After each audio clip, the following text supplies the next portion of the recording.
Assalamualaikum warahmatullahi wabarakatuh. Perkenalkan kami dari kelompok 1 akan mempresentasikan hasil diskusi kami mengenai CPOTB atau cara pembuatan obat tradisional yang baik berdasarkan Per BPOM nomor 25 tahun 2021. Sebelumnya saya akan memperkenalkan terlebih dahulu anggota dari kelompok 1. Yang pertama ada Alif Awalia Latif, yang kedua Ananda Jamilia Puja Kesuma, lalu ada Anissa Tiara Mutmainah, kemudian Cynthia Amani Fatihah, Dea Hairun Nisa, Dia Zulfa Karima, Elvira Damayanti, dan saya sendiri yaitu Vanessa Mareli Hasanah. Nah, sebelumnya, apa sih definisi dari obat tradisional itu? Obat tradisional merupakan bahan atau ramuan bahan yang berupa bahan tumbuhan, bahan hewan, bahan mineral, sediaan sarian atau galemik, atau juga campuran dari bahan tersebut yang secara turun-temurun telah digunakan untuk pengobatan dan dapat diterapkan sesuai dengan norma yang berlaku di masyarakat. Kemudian, apa itu CPOTB? CPOTB merupakan seluruh aspek kegiatan pembuatan obat tradisional yang bertujuan untuk menjamin agar produk yang dihasilkan senantiasa memenuhi persyaratan mutu yang ditetapkan sesuai dengan tujuan penggunaannya. Tujuan dari CPOTB sendiri yaitu untuk memastikan agar mutu obat tradisional yang dihasilkan sesuai persyaratan dan tujuan penggunaannya. Bila perlu, dapat dilakukan penyesuaian pedoman dengan syarat bahwa standar mutu obat tradisional yang telah ditentukan dapat dicapai. Kemudian pembahasan selanjutnya yaitu mengenai pedoman CPOTB yang akan dijelaskan pada slide selanjutnya.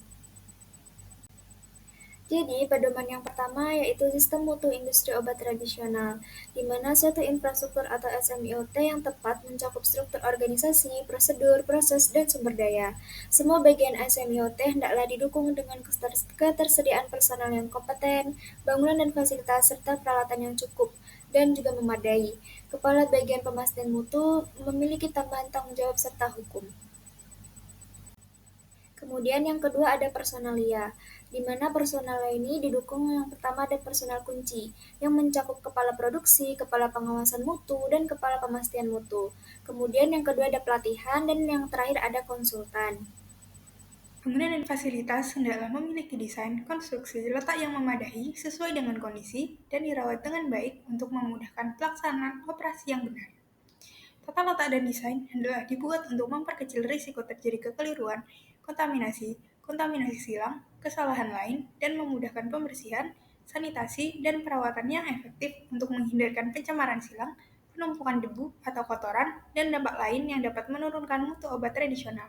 Peralatan hendaklah memiliki desain, konstruksi, ukuran, tempat, dan kualifikasi yang tepat agar mutu obat tradisional terjamin sesuai desain serta seragam dari batch ke batch, memudahkan pembersihan, serta perawatan agar dapat mencegah kontaminasi, kontaminasi silang, penumpukan debu atau kotoran, dan hal-hal lain yang merugikan mutu produk. Peralatan, filter atau penyaring, dan lain-lain harus kompatibel dengan pelarut yang digunakan untuk mencegah pelepasan dan atau absorpsi bahan yang tidak diinginkan yang dapat mempengaruhi produk. Kemudian untuk area produksi, kontaminasi silang harus dicegah pada semua produk melalui desain dan pengoperasional fasilitas produksi yang tepat melalui prinsip MRM. Jika risikonya tinggi, fasilitas dan peralatan terdedikasi memungkinkan diperlukan pengolahan dan pengemasan. Fasilitas ini diperlukan bila risiko tidak dapat dikendalikan melalui tindakan teknis. Serta desain tata letak ruangan produksi harus mencegah kesesakan dan memudahkan pengawasan serta mengurangi risiko kesalahan. Bahan bangunannya harus sesuai dengan standar, kemudian area produksi harus berventilasi baik dan dilengkapi filter udara untuk mencegah kontaminasi. Kemudian fasilitas pengemasan obat produk tradisional juga perlu dirancang sesuai khusus untuk mencegah kontaminasi silang. Kemudian untuk cara penyimpanan dan pengiriman CPOTB, disimpan di area terpisah, area penyimpanan diberi ventilasi, kapasitas yang memadai, produk yang berpotensi tinggi disimpan di area yang terkunci, area penerimaan dan pengiriman barang hendaklah dapat memberikan perlindungan bahan dan produk terhadap cuaca. Kemudian karantina dijamin dengan cara penyimpanan di area terpisah, pengambilan sampel bahan awal untuk mencegah kontaminasi silang, kemudian penyimpanan bahan dan produk yang ditolak atau ditarik harus dijaga secara ketat, kemudian bahan atau produk yang berpotensi tinggi Kemudian bahan pengemas cetak merupakan bahan yang kritis karena menyatakan kebenaran obat tradisional. Selanjutnya, pengawasan mutu. Pengawasan mutu adalah bagian dari CPOTB yang mencakup pengambilan sampel, spesifikasi dan pengujian, serta mencakup organisasi, dokumentasi, dan prosedur pelulusan yang memastikan bahwa pengujian yang diperlukan dan relevan telah dilakukan. Bahan tidak boleh diluluskan atau digunakan, dan produk tidak boleh diluluskan untuk dijual atau didistribusi sampai mutunya dinilai telah memenuhi spesifikasi. Selanjutnya, yaitu inspeksi diri, audit mutu, dan audit persetujuan pemasok. Yang pertama terkait inspeksi diri.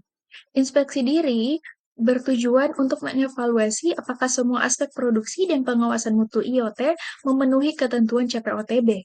Program inspeksi diri hendaklah dirancang untuk mendeteksi kelemahan dalam pelaksanaan CPOTB dan untuk menetapkan tindakan perbaikan yang diperlukan. Nah, inspeksi diri ini hendaklah dilakukan secara independen dan rinci oleh petugas yang kompeten dari perusahaan yang dapat mengevaluasi penerapan CPOTB secara objektif. Inspeksi diri ini dilakukan secara rutin dan dalam situasi khusus. Selanjutnya, prosedur dan catatan inspeksi diri hendaklah didokumentasikan dan dibuat program tindak lanjut yang efektif. Selanjutnya, yang kedua terkait audit mutu. Penyelenggaraan audit mutu berguna sebagai pelengkap inspeksi diri. Audit mutu meliputi pemeriksaan dan penilaian semua atau sebagian dari sistem manajemen mutu dengan tujuan spesifik untuk meningkatkannya. Audit mutu umumnya dilaksanakan oleh spesialis dari luar atau independen atau suatu tim yang dibentuk khusus untuk hal ini oleh manajemen perusahaan. Lanjut, yang ketiga yaitu audit dan persetujuan pemasok, di mana kepala pemastian mutu hendaklah bertanggung jawab bersama bagian lain yang terkait untuk memberi persetujuan pemasok yang dapat diandalkan memasok bahan awal dan bahan pengemas yang memenuhi spesifikasi yang telah ditentukan. Selanjutnya, hendaklah dilakukan evaluasi sebelum pemasok disetujui dan dimasukkan ke dalam daftar pemasok atau spesifikasi. Nah, evaluasi ini selanjutnya hendaklah mempertimbangkan riwayat pemasok dan sifat bahan yang dipasok.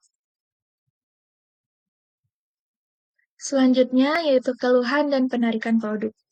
Pada poin yang pertama yaitu terkait personal dan pengorganisasian.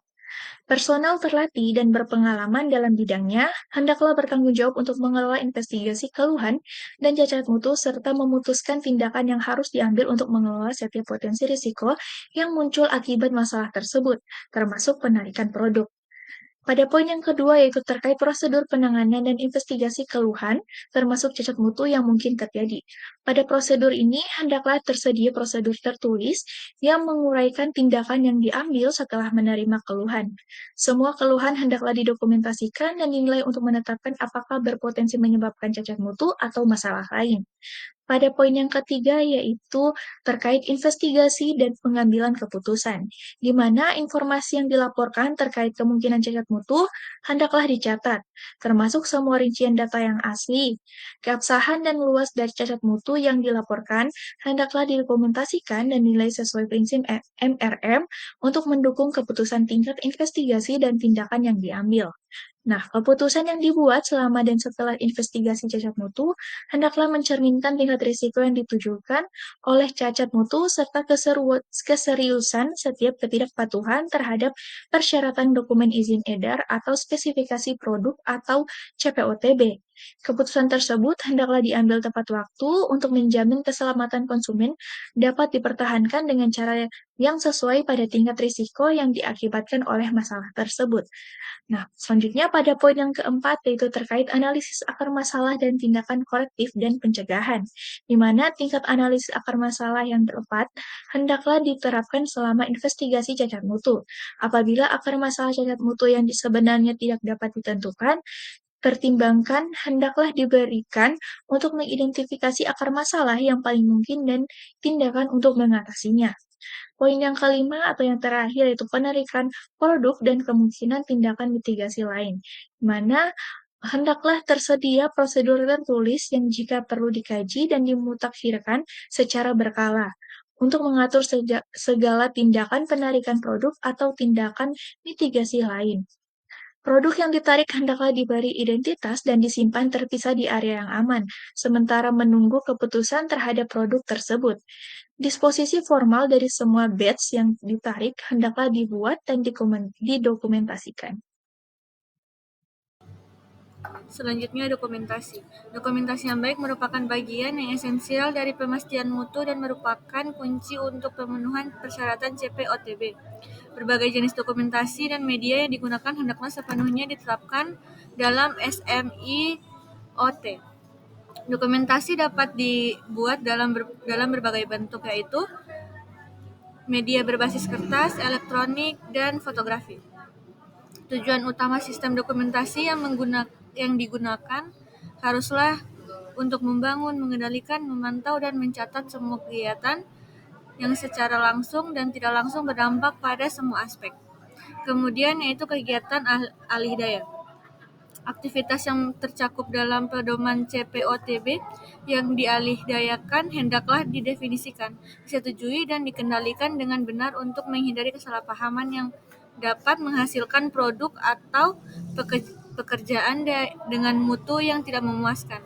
Hendaklah dibuat kontrak tertulis antara pemberi kontrak dan penerima kontrak yang secara jelas menentukan peran dan tanggung jawab masing-masing pihak. SMIOT dari pemberian kontrak hendaklah menyatakan secara jelas prosedur pelulusan tiap batch produk untuk diedarkan yang menjadi tanggung jawab penuh kepala bagian pemastian mutu. Kemudian di sini ada kualifikasi dan validasi. CPOTB mempersyaratkan industri obat tradisional mengendalikan aspek kritis kegiatan yang dilakukan melalui kualifikasi dan validasi sepanjang siklus hidup produk dan proses. Tiap perubahan yang direncanakan terhadap fasilitas, peralatan, sarana penunjang, dan proses yang dapat mempengaruhi mutu produk hendaklah didokumentasikan secara formal dan dampak terhadap status validasi atau strategi pengendaliannya dinilai. Baik, selanjutnya ada sistem komputerisasi. Untuk definisinya, sistem komputerisasi adalah suatu proses atau pengoperasian terintegrasi dengan suatu sistem komputer. Dan untuk prinsip, Annex adalah aplikasi yang digunakan untuk semua sistem komputerisasi dalam kegiatan CPOTB. Sistem ini terdiri dari perangkat lunak dan perangkat keras yang berfungsi bersama. Aplikasi harus divalidasi dan infrastruktur TI harus dikualifikasi. Penggantian operasi manual dengan sistem komputerisasi tidak boleh menurunkan kualitas produk, kendali proses, atau jaminan mutu, serta tidak boleh meningkatkan risiko pada proses secara keseluruhan. Selanjutnya ada cara pembuatan bahan aktif obat tradisional yang baik. Menurut Peraturan BPOM Nomor 25 Tahun 2021, untuk cara pembuatannya ada 4. Yang pertama yaitu pengumpulan dan pemanenan. Bahan baku dikumpulkan dan dipanen sesuai standar, dilanjutkan dengan pemotongan dan pengeringan. Yang kedua ada pengolahan awal. Bahan diolah melalui perajangan, penghalusan, atau ekstraksi dengan menerapkan standar CPBA-OTB. Yang ketiga, ada validasi dan pengendalian. Setiap proses harus divalidasi dan dikendalikan untuk menjamin kualitas bahan. Dan yang terakhir, ada dokumentasi dan audit. Semua tahap didokumentasikan dan diaudit secara berkala untuk memastikan kepatuhan pada standar mutu. Berikut tertera pada tabel panduan pembuatan BAOTB. Selanjutnya untuk prinsip dari sampel pembanding yaitu sampel suatu batch dari bahan awal, bahan pengemas, atau produk jadi yang disimpan untuk tujuan pengujian apabila ada kebutuhan selama masa simpan dari batch terkait.